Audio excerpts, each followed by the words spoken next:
I'm here to engage on an issue that bothers you, bothers me, bothers the country, bothers all of us, the issue of fire safety, all right?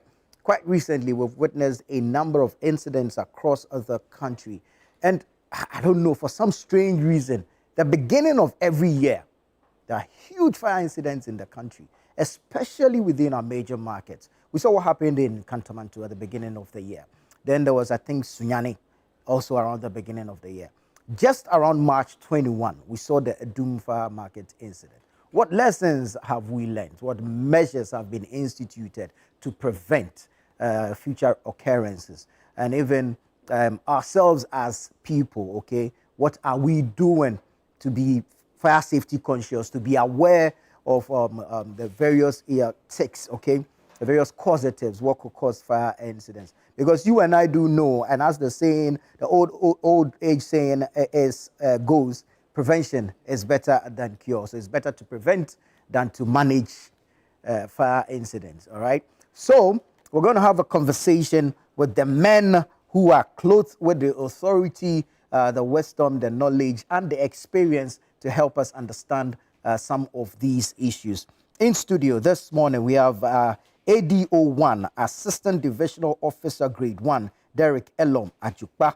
He's a member of the PR Department of the Ghana National Fire Service. And then we have STN01, Michael Walter. He's a fire educator, also with the Public Relations Department of the Ghana National Fire Service. Gentlemen, good morning. Good morning. Good to have you. Good to have The you. pleasure is ours to be here.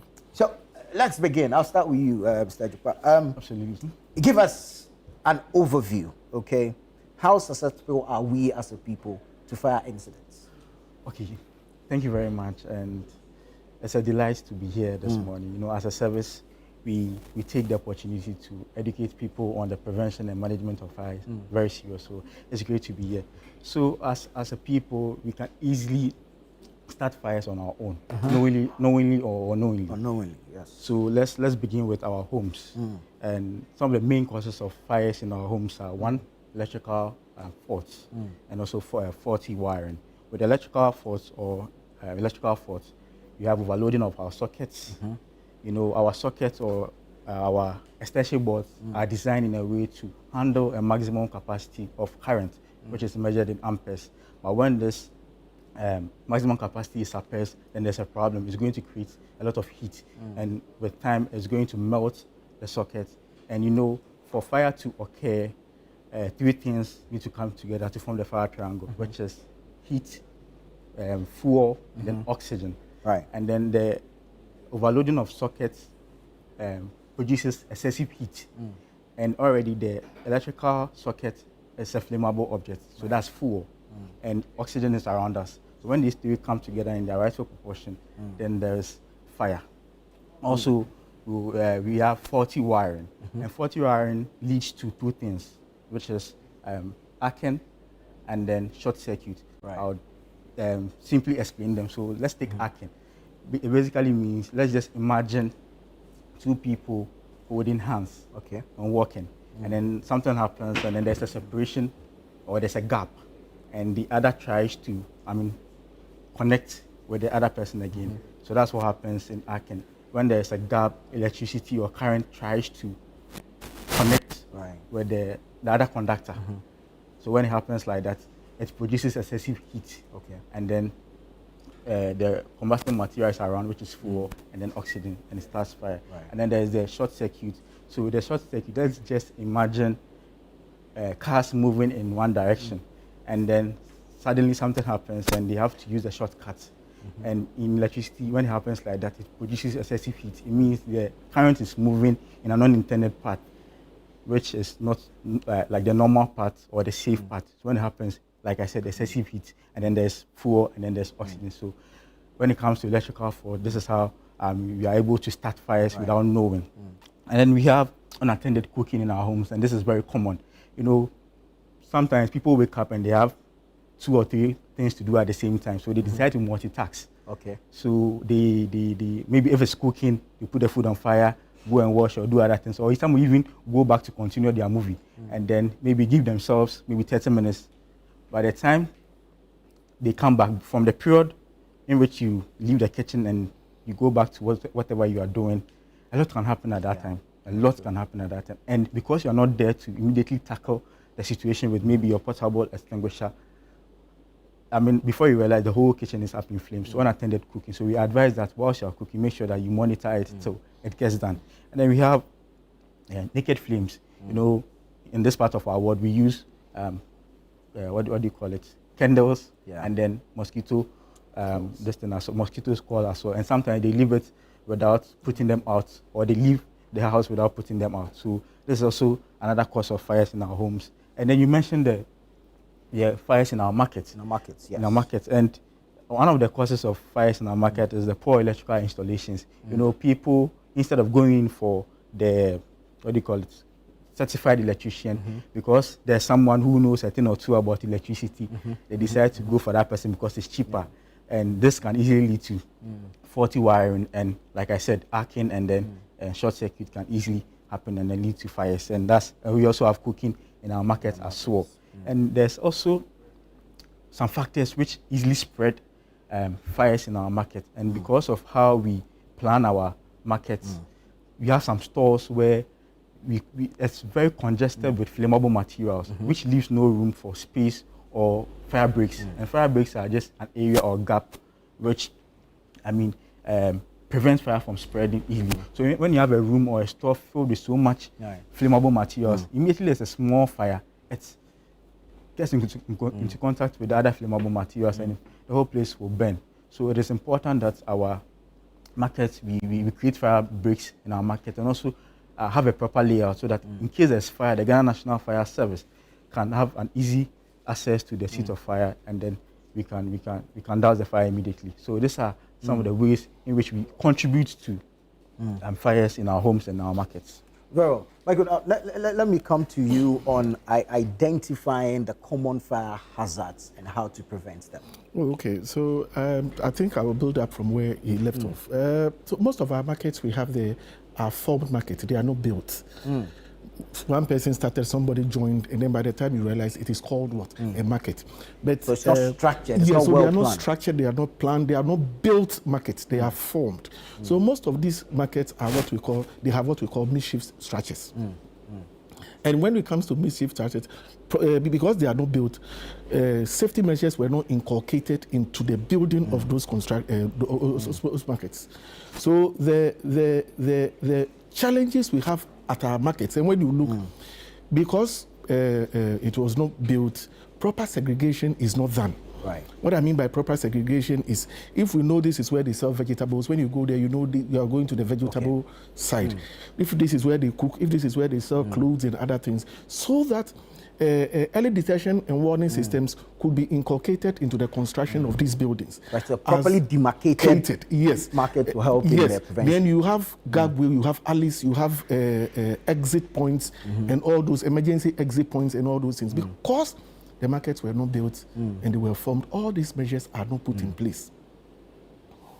So what normally happens is that it is very difficult for one to identify what will serve as what? A potential hazard that will start fires.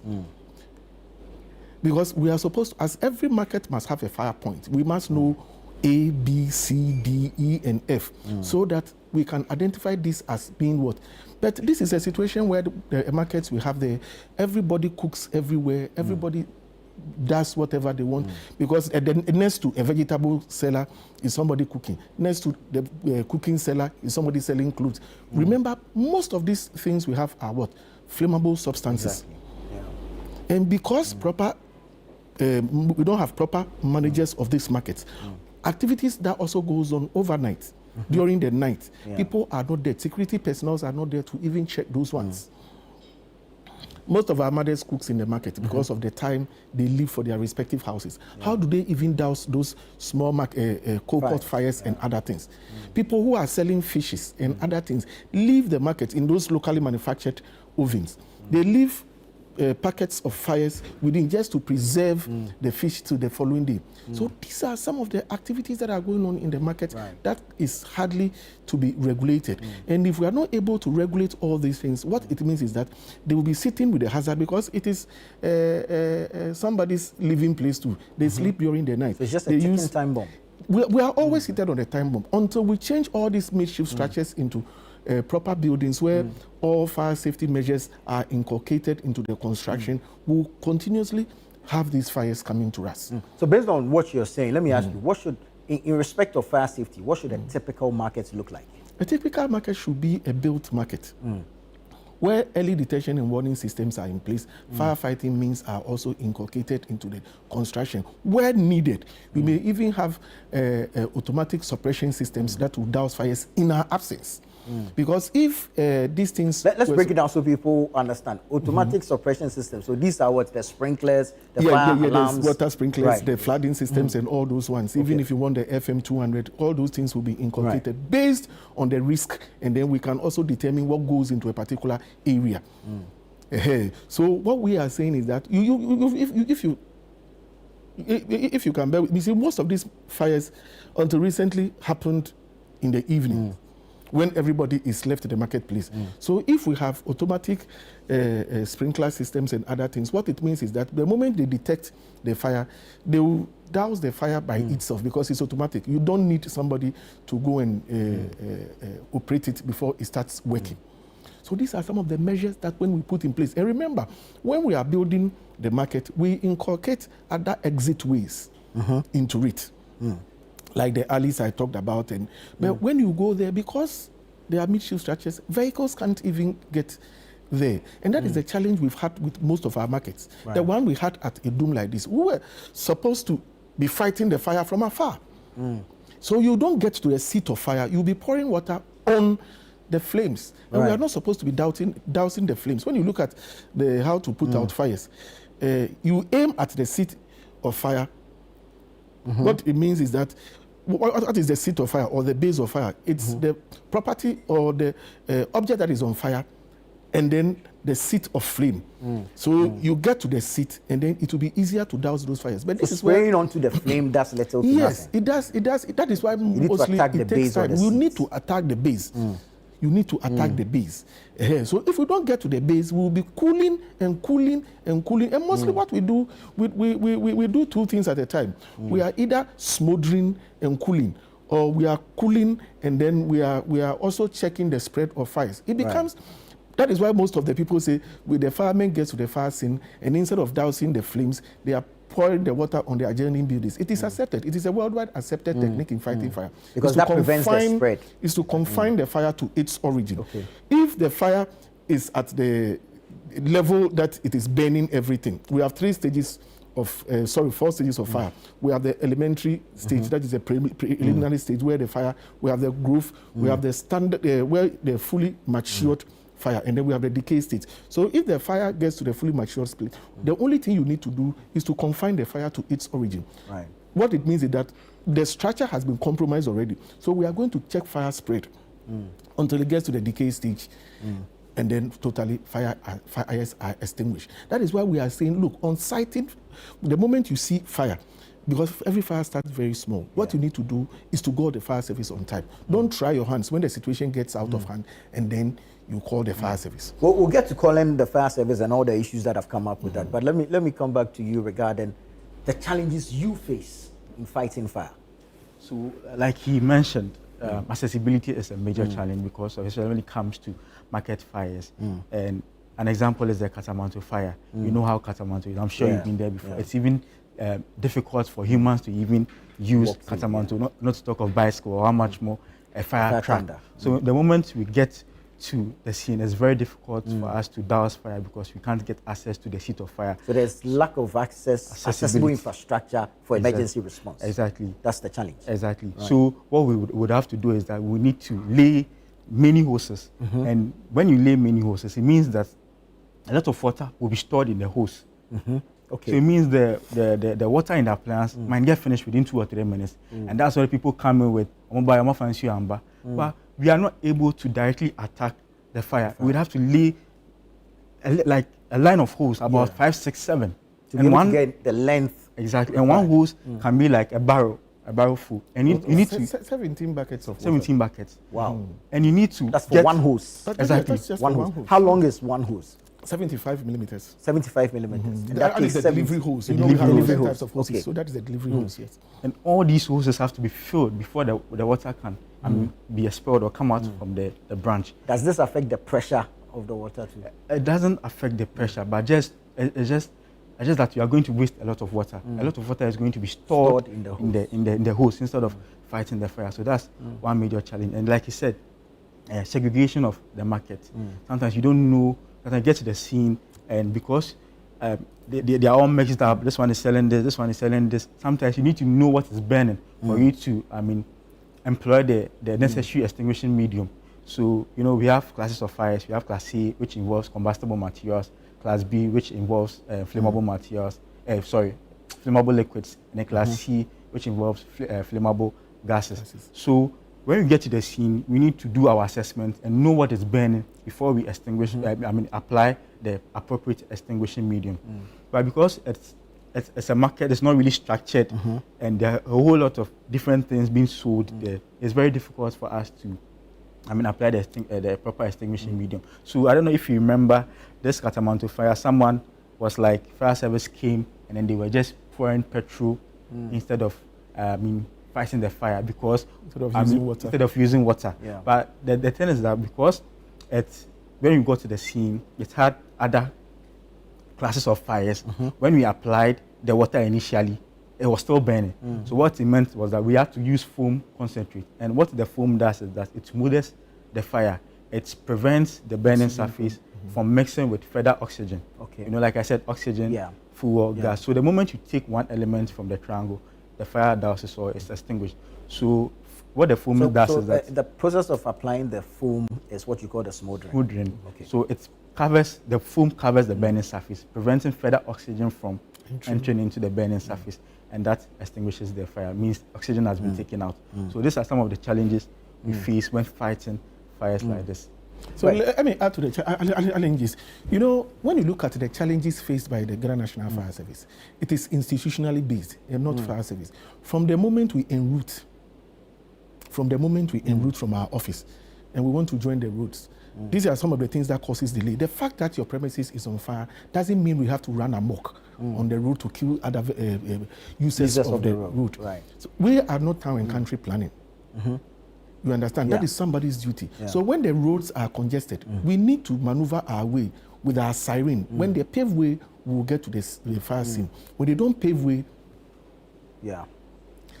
in other jurisdictions, they have what we call emergency routes for fire service and then ambulance service. Exactly. Yeah. But we in do not Ghana, have we that. do not have it. And our roads are always congested. So moving a vehicle from my headquarters to even Katamanto, it's a wahala. Is there a way to, when you receive such a call, to contact the police, to make available an escort or a dispatch to clear the way for you? Is that possible? Oh, yes, it is. It is. But are you going to wait? Remember, we are an emergency service. And when we receive, in less than 30 seconds, we en route. Yeah. So sometimes when we are challenged, definitely we call the police. They also step in to pave way for us. And then when we get to the fire scene, just like he talked about accessibility, it is a challenge. We need to couple more hoses. If you have, I think the biggest tank we have in Ghana is about 3,500 liters of water. And when it is engaged at 7 bar, that is the pressure point, going through one delivery hose, within 5 minutes, we are supposed to exhaust the content of the water. So the more you add hoses to it, you can imagine. So just like we had the challenge at this thing, where they said 5 vehicles were present. Yes, what it means is that even if we are using a length of hose, within 25 minutes, the content of all 5 tenders should be exhausted. And by our practice, we must have the base pump there. Yeah. And then we want to talk about the challenges alone. Town and country planning. When I come to your house and I don't get direct access to your house and I have to couple hoses, that is no fault of the Ghana National Fire Service. Right. And then there's also the issue of hydrants. And I was coming to that. The issue of hydrants, even where we have the hydrants, is water flowing? I know it is not Ghana Waters Company's problem because they are also talking about illegal mining and other things that are leading to shortage of water or production, high cost of production of water. So these are the challenges we face. What we are supposed to do is we are supposed to get the couple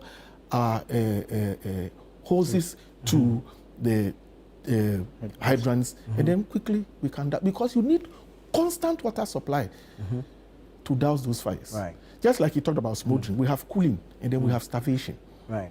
The methods by which we put out fires. I'm just trying to understand this. So, I mean, there's the issue of planning, which of course inhibits your work, and then there's the issue of accessibility, the hydrants and whether there's water in them or otherwise. But on your part, we and owing to the recurrence of fires in our major markets and all that, do you as a service have a plan of some of these major markets?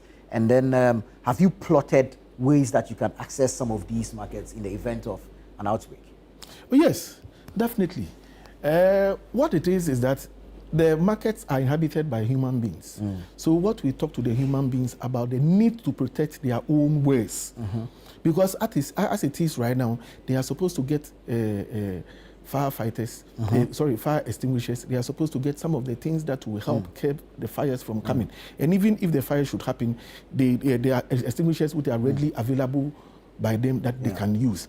Our challenge now is that we are speaking to the markets to allow the district assemblies to build the markets, even if they can bring in NGOs to come and build the market for them at a fee and pay it. I think it will be of help. But you see, the problem is the moment these markets get bins, the next day they are there building. So it becomes a challenge to the district assembly, because when we do our investigations, I know people ask questions that have you been investing the causes of fires? Yes, we do. But one thing you must know is that they are owners of the market and they request for the investigations, and then when we are done, because of issues with legalities and other things, we give them to the owner. If your house goes up in flames, I can take the findings and then go and tell the general public about what happened. I was going to ask about that, because most often than not, we hear fire service has commenced investigations, but we don't see or hear of the report. So you see, we are building capacity with them, with the market people. Right. And it is all over the country. I'm not only talking about Accra, but the issue is, do they meet us? What we tell them, do they practice? So that in an emergency situation, the fire service will be up and doing. Create ways for us. Create exits for yourself. Because the emergency exit you have to go through is not for the fire service. It's for you to escape the fire, because we have to save lives first before we think of property. Yeah, that's important. Yeah. Exactly. So per the challenges and some of, as for the capacity, we've been building left, right. Our challenge mostly is with the market women. There was a time we needed to train a particular market. Then I was part of the task force that was training markets I think about 3 years or so ago. It took us 1 year to convince them to allow us to come and train them. So as part of our public educations, we use normally some of the findings from our investigation reports, and then we use it in educating the general public.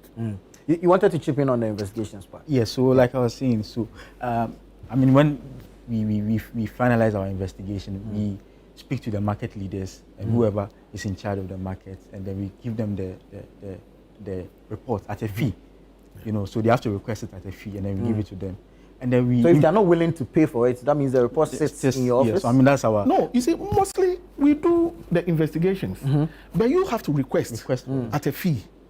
Then we can give them something very, very little. Because for education purpose, very little. It is less than 150 Ghana cedis.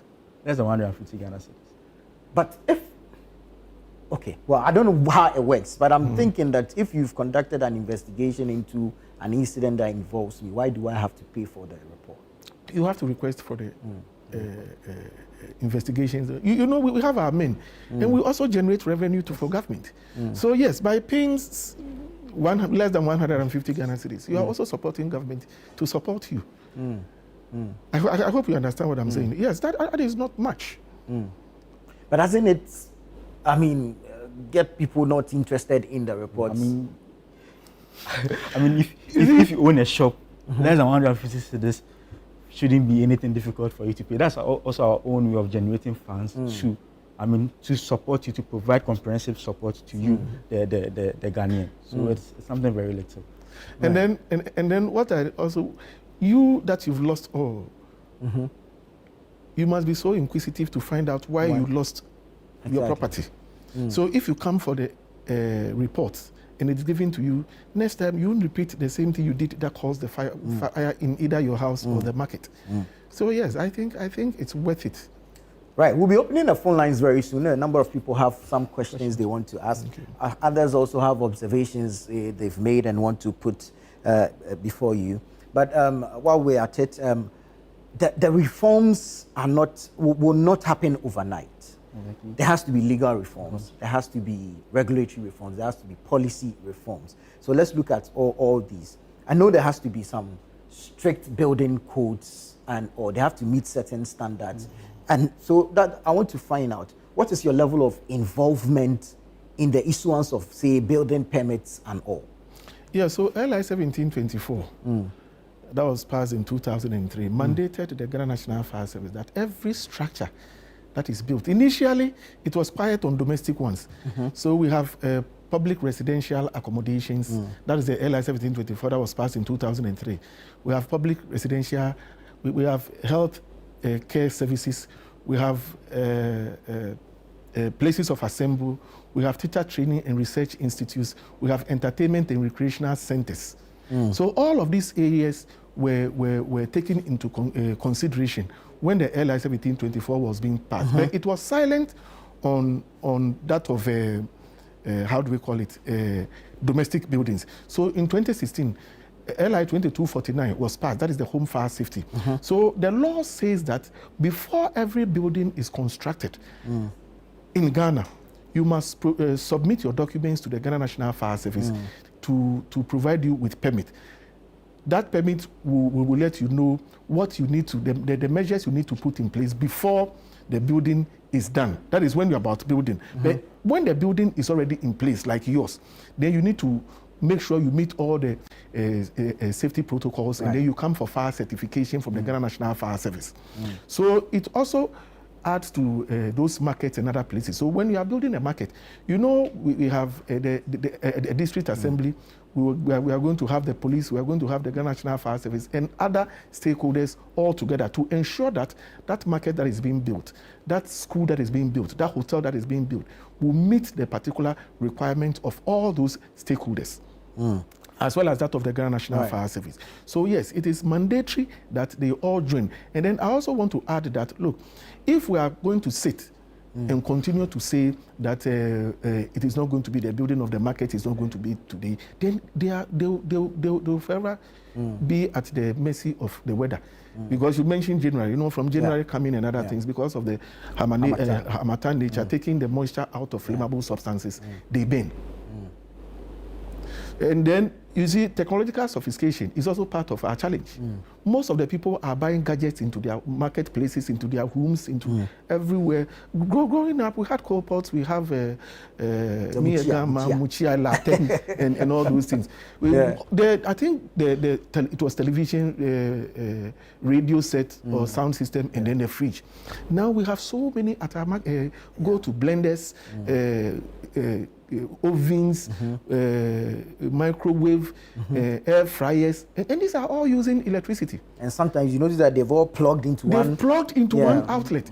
So if you are not using them properly, what it means is that the market, the fires will continue to come, regardless of where we find ourselves. And because of those sophistication, most of us will become lazy. So we want to cook and do everything. We want to have everything. If someone is cooking, it will interest you to know, people have televisions in their kitchens. Where they will be watching instead of cooking, and then leaving the place. And the usage of mobile phone. We have mobile phones, we have laptops, we have tablets, we have everything in our houses. That increases the usage of what? Electricity, just like my brother talked initially. So if we are sending most of these things to our markets, we must know how to use them. Other than that, they will bring fires every now and then. Right. Let's do the awareness and public safety, and then we can come to how to address your challenges regarding the service itself and what you need to augment your work. So let's do the awareness and fire safety. Okay, so it's for us Ghanaians, it's really important that we really take. But just a quick one. Let me drop the phone number so that people can call in. 0302-784-969. 0302-784-969. Call us. We're having a conversation regarding fire safety, fire prevention. Call Call us, let us know what your thoughts, your own observations are. And if there are any experiences you want to share with us, please do. 0302-784-969. 0302-784-969. Please continue. Right. So, like I was saying, like earlier, you stated that prevention is better than cure. And for Ghana National Fire Service, we are very, when it comes to, we don't only focus on fighting the fires, we also focus, I think we focus more on preventing the fires than managing them. And in as much as we are mandated to prevent and manage undesired fires, the fire safety also lies in the hands of we the citizens. It's our responsibility. Fire safety is our responsibility. So, I mean, when it comes to our homes, we need to make sure that we comply with this fire safety tips that I said earlier. Right. You know, making sure that you get a qualified electrician to check your wiring. Well, we have our first call on the line, sorry. Okay. Prince from Cape Coast. Hello, good morning, Prince. Yeah, good morning. Please, how are you doing? Very well, thank you. How are you? I'm also doing great. Right, please go ahead. This morning, I want to commend the Ghana Fire Service for their good work for the people of Ghana. You see, it is not their fault, but the behavior and attitude of we, the Ghanaians, mostly cause the fire outbreak at our various offices, our various houses or marketplaces. You see, when you are doing the wiring, you don't get people with the qualifications who can do the work very well for us. They want people that they can pay some little amount so that they will do their wiring for them. And it is causing a lot of harm in our various schools. It is very bad. So I think right now, at the moment, you know, what they have to do is the government must invest in educating the people, I mean Ghanaians, on preventive and corrective measures in order to stay away from all those fire outbreaks. If we are not going to do that education, then we are going to experience fire outbreaks here and there. Very well, So I want Prince. to commend the Ghana Fire Service for their good work. Sure. And I want to let them know that they have to ensure that there is education, public education on the usage of other electrical gadgets. Sure. Thank you very much for Thank your you. good work. Thank you, Prince, for calling us. Point well made, point well noted. So, like you said, the public education is something we really take seriously. And if you can take a trip to our official Facebook page, GNFS Official, you'd find so many stories across the country from the district and the regional headquarters, people going to communities, officers going to communities, churches, schools to educate people on fire safety. But then it's a shared responsibility. We can talk all day, but if you don't practice what we preach, these fires are going to come. So first one, we need to regularly check and service our electrical assistants. Like I said, we need to keep cooking areas clean and maintained really well. And also we have to store flammable, objects or flammable goods away from heat. Right. Heat sources. Heat sources. So this is some of the things we need to do. And we also need to make sure that we have installed portable fire extinguishers in our home. Okay. And with a portable fire extinguisher, it is very important because when the fire starts at its initial stage or at its incipient stage, that is when you need to bring in the fire extinguisher. But then again, it's worth noting that the moment you realize that the fire, or maybe you weren't there when the fire started, you notice it maybe 5 minutes later, and you realize that the fire is spreading quickly, you need to. That's when you know that the fire extinguisher cannot help you anymore. You need to call the Ghana National Fire Service. And then we also need to make sure that we have escape plans in our homes and our offices, and then practice them frequently. Simulation exercises to get used to this exit, at least 2 exits in our homes. Right. And then hold on for me, I'll come back to you. Kwame from Dodowa is on the line. Good morning, Kwame. Good morning, sir. Right, talk to us. I just want to contribute to the program. Please go ahead. The fire officers have done very well explaining the issues about combustion of fire and so one of the challenges that they talked about was about accessibility, segregation. And then I think they need to dwell more on the fire hydrant issue. On the hydrants. Fire hydrant. Right. The firefighting requires a lot of water to do that. And then their trucks are quite old. They only get trucks out of Exim Bank loans. There's no government that has ever bought fire trucks for them from their funding. So if there's no Exim Bank loan, the fire service will not get any fire truck. The last truck they had from India is almost about 10 years plus, and the truck are old. So it's one of the biggest challenges that they need to talk about. And the government must help them in that direction. I think they've explained a lot of the things there, and I'm very, very grateful for their education and understanding. Right. Kwame, thank you so much. Thank you so much for speaking to us. Is this true?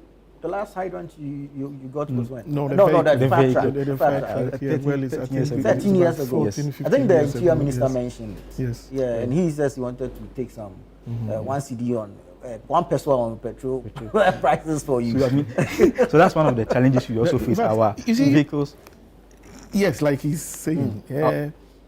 our vehicles are, I mean, are very old. So you know, it means like the efficiency and the effectiveness of using that vehicle will be reduced. So when we are called to an incident, the speed at which you are supposed to go, if the car was supposed to be like new, it's not the same. So that's one of the challenges we are facing with the old vehicles. Like you Yes. said. So I mean, if I want to add to all that he said, when you look at our mandate, we are heightening the role of the individual in the prevention of fires. I don't stay in your house with you. Yeah. So what we need mostly now is for you to play a role. So like he talked about, when you go to what other mediums are we also using to reach the general public? The issue is it is not done in Accra alone, like he said, all over Ghana. So when you go to all the social media handles, the fire service, we are there.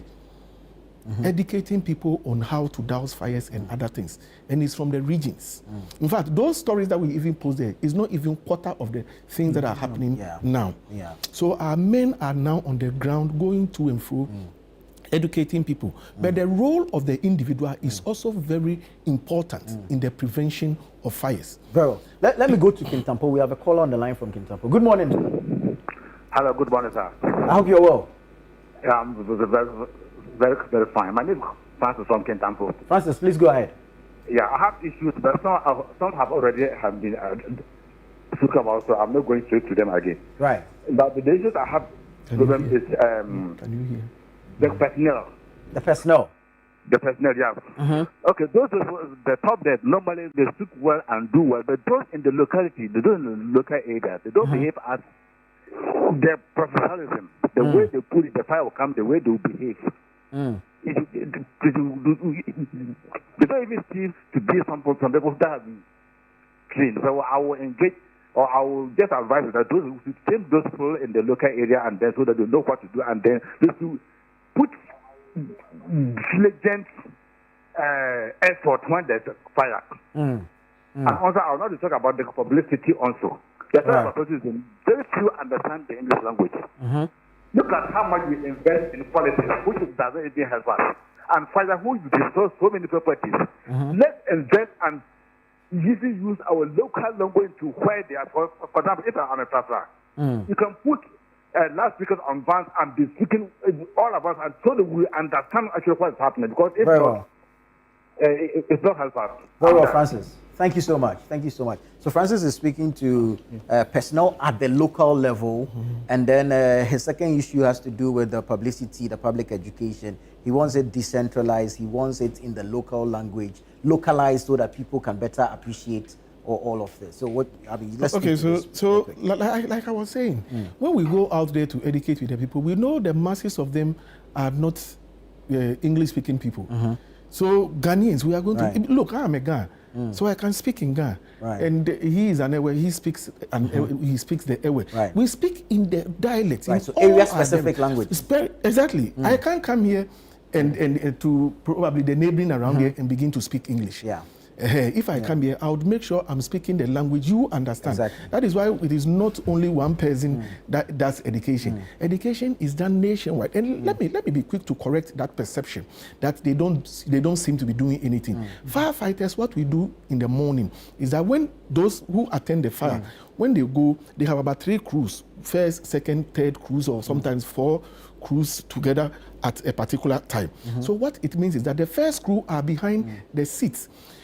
Initially, when they go, the rest of the crew, they are going to do some learning. After some learning, they will do some little fatigue, that is clean the place and other things. They clean before they come and do exercises and learning. And then the various crews that are behind, the first crew that is behind the vehicle, they do not join in anything, because the moment the fire alarm sounds, they en route. So even if there's one person in the first crew and he has to ease himself, what it means is that those behind who are at the other crew that are reserved will have to take up that position.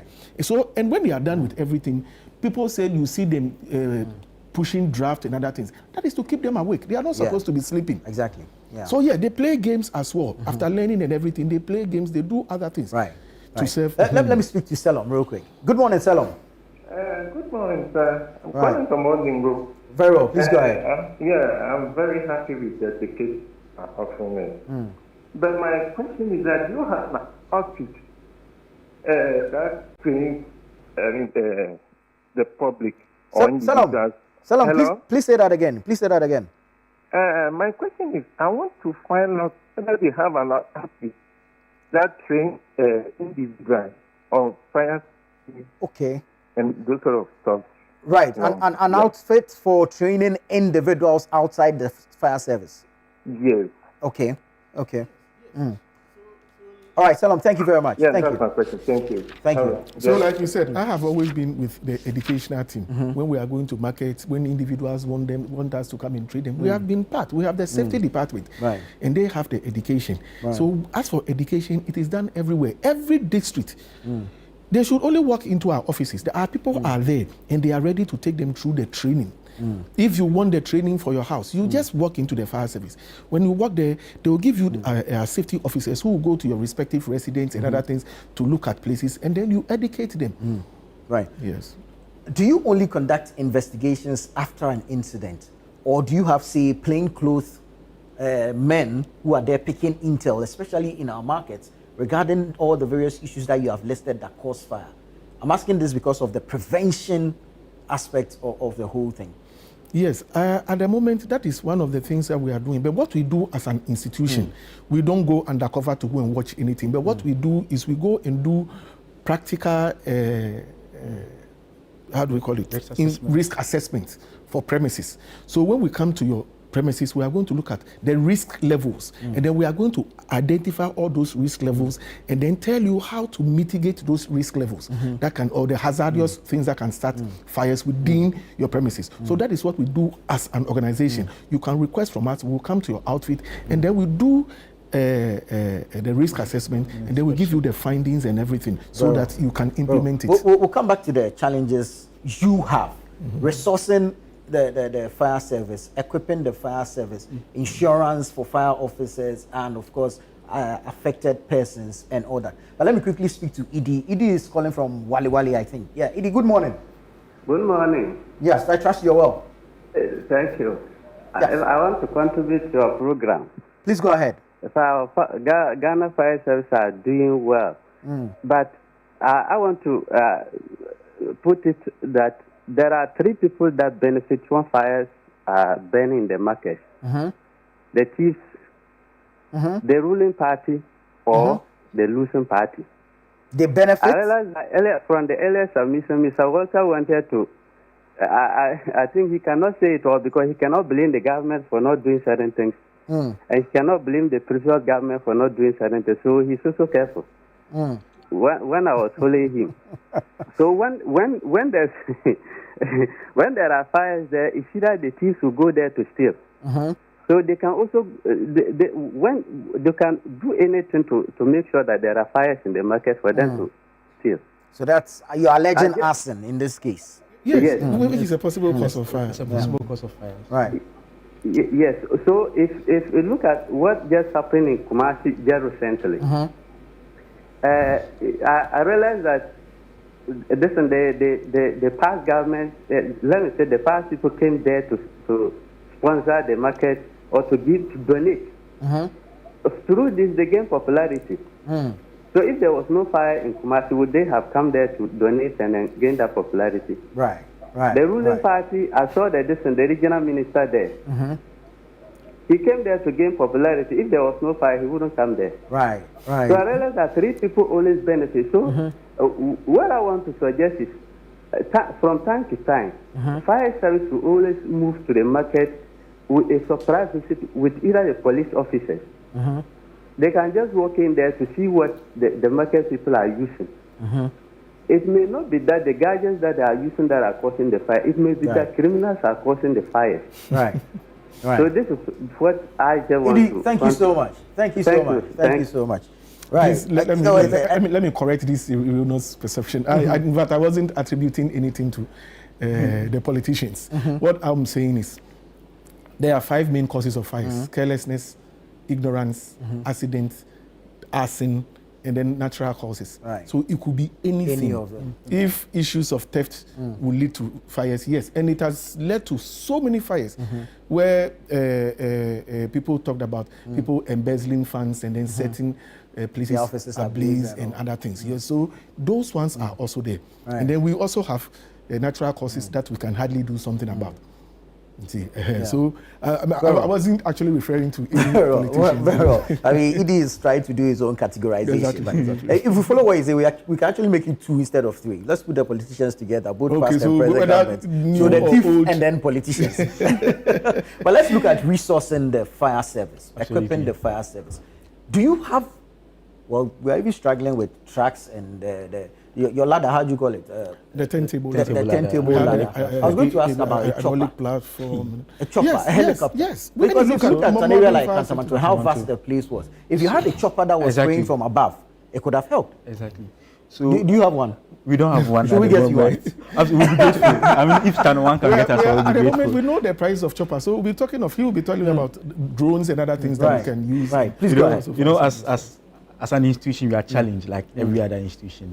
It's no secret that we are challenged, but we were very grateful when the Honorable Minister for Interior, Honorable Muntaka Mubarak Mohammed, at the International Firefighters Day celebration on Monday, said that, I mean, retooling the Ghana National Fire Service is one of the topmost topmost priorities. So it is something we are really looking forward to. We are hoping that we'll be able to, receive new appliances to replace the old ones.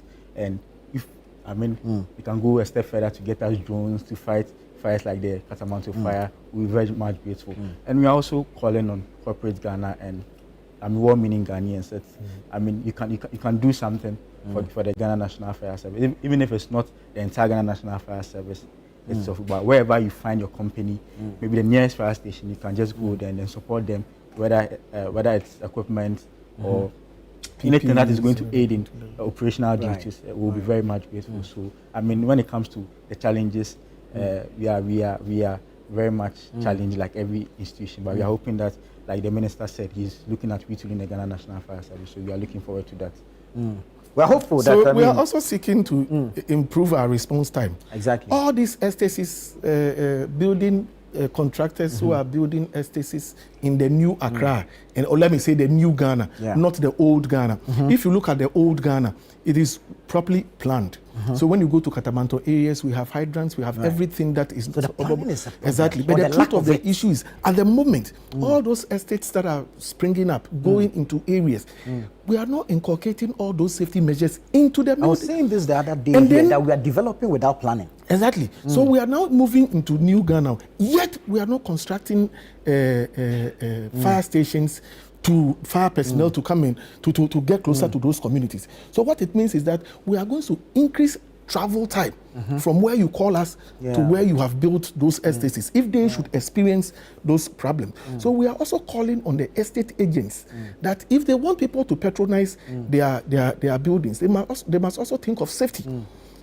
They can walk into the fire headquarters and then they look out for how to construct a nice fire station closer to their areas that are springing up. So when we are able to send men there and then equip them, they would also intend help save what you've built.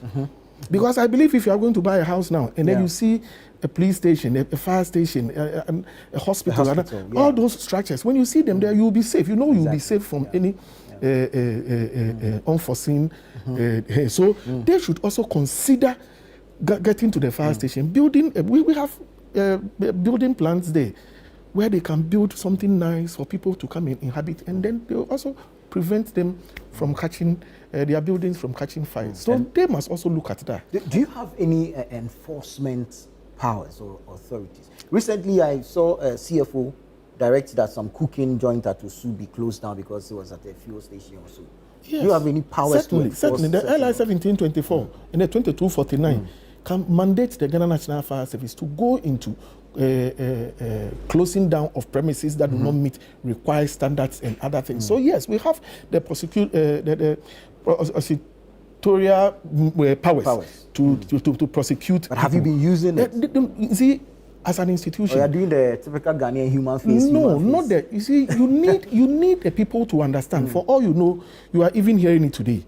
You need the people to understand the concept and where we are going as an institution or a nation, so that the people would appreciate that. Look, even if I do this here, the purpose of the fire service is to make sure we enlighten you on what can bring fires to you. So what we were doing initially is that we tell you, look, when you put A, B, C, D in place, it's to your own good.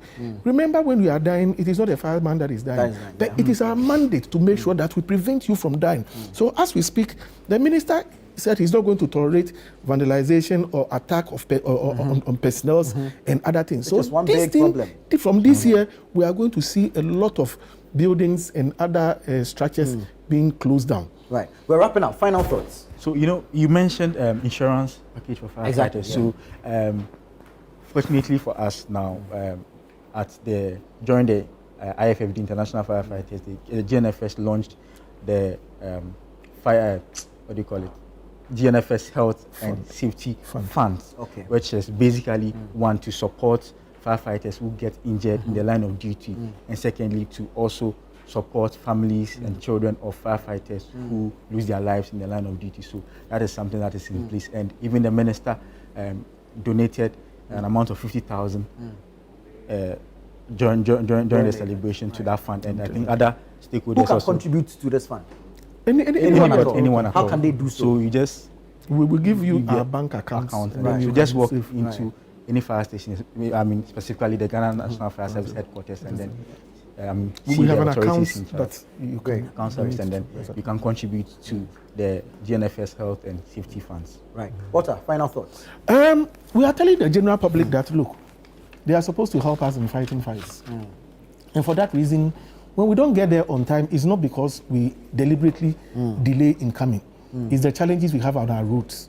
So we are pleading with them that instead of channeling their efforts in beating our men and vandalizing our vehicle, what it means is that when you vandalize the vehicle, the next time you can't have that vehicle coming because it will be broken down. And just like we are saying, we are already constrained.